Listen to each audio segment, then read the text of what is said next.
Les spéciales de l'info sur Sensation.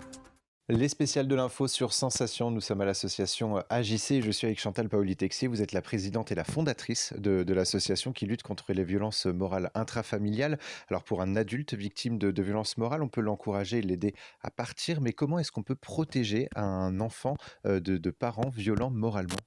Alors la protection des enfants, c'est un très, très vaste sujet parce que encore faut-il identifier qu'ils sont victimes de violences et comme c'est une forme de violence qui n'a pas de trace, bien souvent elle n'est pas très bien reconnue. Un policier est capable de dire à une mère, je vous cite des faits, des choses qui sont arrivées à l'association: «Revenez quand votre fils aura la jambe cassée», heu, parce que les bleus à l'âme, ça ne se voit pas. Donc c'est très compliqué. Les mères sont en première ligne, les pères, sont en première ligne, pour essayer de porter la parole de l'enfant et bien souvent, ils se heurtent effectivement à, «Mais l'enfant est manipulé, l'enfant est instrumentalisé, les violences, c'est dans la tête. Oh, mais c'est votre anxiété que vous transmettez à votre enfant». Donc il y a une forme de déni, du système qui ne permet pas, à l'heure actuelle, de protéger les enfants qui sont victimes de violences morales.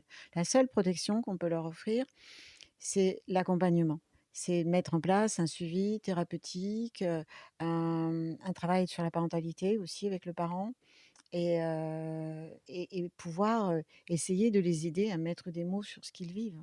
Justement, ces adultes et même ces enfants qui sont victimes de violences morales intrafamiliales, comment est-ce qu'ils peuvent être accompagnés par l'association? Et surtout, est-ce que vous exercez finalement un accompagnement anonyme?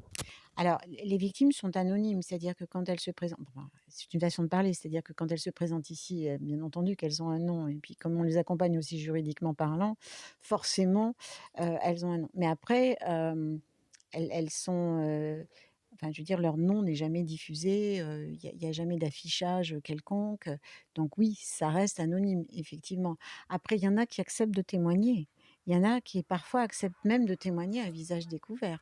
Donc ça, c'est bon, c'est encore autre chose. Mais en règle générale, nous, quand on fait un appel à témoins, par exemple, pour les médias et que des victimes acceptent de témoigner, on leur précise bien que, il faut que leur affaire soit terminée. Merci beaucoup Chantal Paoli-Texier d'avoir répondu à nos questions et nous on se retrouve très vite sur Sensation pour d'autres thématiques.